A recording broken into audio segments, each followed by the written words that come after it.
Folks, this is the NR200P Max version 2. So this is Cooler Master's follow-up to the previous Max, which is an ITX case that they supply that also includes a power supply along with the CPU AIO cooler. So today we're going to be unboxing it and taking a first look together. Now, if you are interested in knowing what the difference is between this and the previous release, then effectively there are a number of different changes, including the fact that this version of the case actually supports larger length GPUs. In fact, now up to 356.7 millimeters. So pretty impressive for what is still an ITX case. On top of that, two side panels have been included.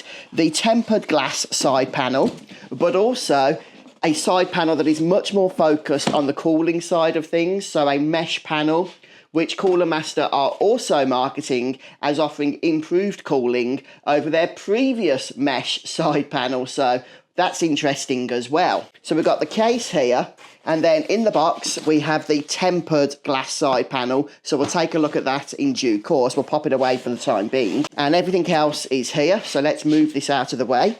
Now, yes, the PSU, which is an SFX PSU, 850 watt, gold rated, and also the AIO cooler are currently installed, I believe, in the box, so you'll probably want to be taking those out as you work your way through the build. So let's go ahead and flip this around the correct way and go for the big reveal here. So as ITX cases go, this is quite a large one, but that's because it gives you so much flexibility. Again, being able to have much larger GPUs is going to come in handy. The fact that this is going to support a 280mm radiator on the top here, and the actual design itself, I think, looks really slick. I am a big fan of that. So yeah, take a look at this case, guys. How amazing is this? Now, I did purchase this, okay? Cooler Master have not got me on their Christmas list. But what I will say as well, if you prefer, you can actually get the version of this that doesn't have the included PSU and the AIO cooler if you wish to supply your own. And for that, just get the model that doesn't have Max in the title, also available as version 2. So you can see on both sides right now, we do have Cooler Master's version 2 mesh panel. Of course, we have the tempered glass one as well for the open side, which we'll have a look at in a little while, but that will, of course, increase your temperatures a little bit. In terms of I/O here on the front panel, I'll bring that a little closer to you.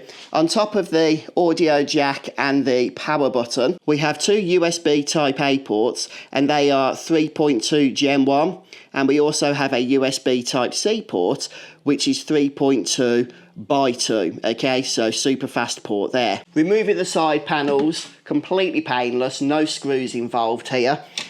They are just held on with some clips, as you can see, and it looks like we've got some good stuff inside here. So let's get rid of this packaging. Okay, we have our Max V2 accessory box, and inside this we do have our power cable along with some spare PSU modular cables here. We have our riser cable, which I'm not going to open just yet because these things can be quite delicate, but this is a PCI Express 4 riser cable, okay? So this is going to be great for the faster GPUs. And underneath here we have the brackets for the CPU and cooler, so depending on whether you are using Intel or AMD CPUs, you can rest assured that this cooler is going to support all the modern sockets.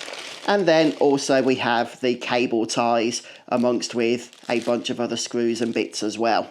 Okay, so just taking a closer look inside the case here, I can see obviously we have our PSU mounted and in place. And by the way, if you have a reference NVIDIA card, then this does also have a 12 volt high power modular cable as well.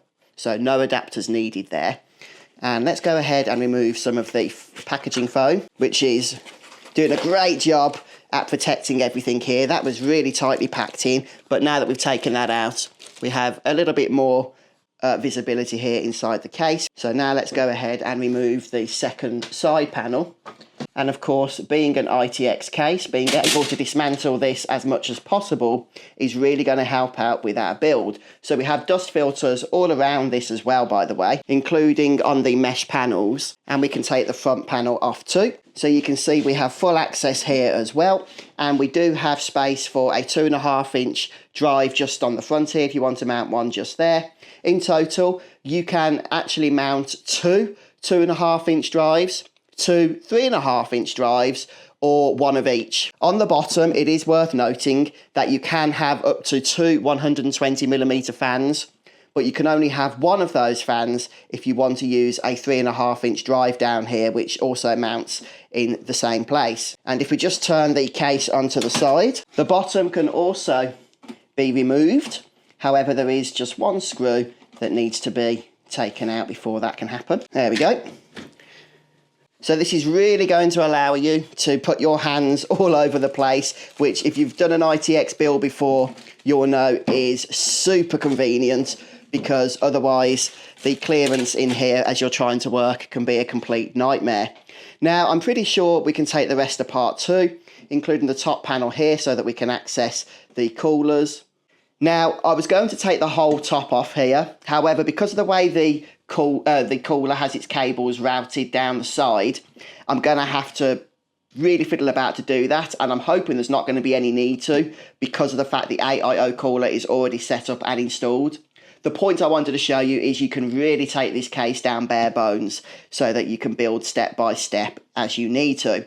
But for now, just to make life easier, I'm going to slot this back into place and screw it back in to secure it. Just before we finish up, I do just want to show you the tempered glass panel, which looks great. Obviously, you will get that reduced cooling because the heat dissipation is going to be affected here and the circulation. One thing that I don't know what I think is that the panel itself is black around the edge rather than the grey that we have, the carbon colour that we have with the rest of the case, including the mesh side panels. So yeah, what do you guys think of that? Now I've popped the mesh side panel back on. To be honest with you, this is the one I'm always going to be using anyway. I doubt the tempered glass one will be getting back out of the box probably ever, but I did want to show it to you. But folks, there we have it, the NR200P Max version 2 ITX case with the PSU and the AIO cooler included, all from Cooler Master. I'm actually looking forward to getting the build done in this. I'm just waiting for my components to turn up,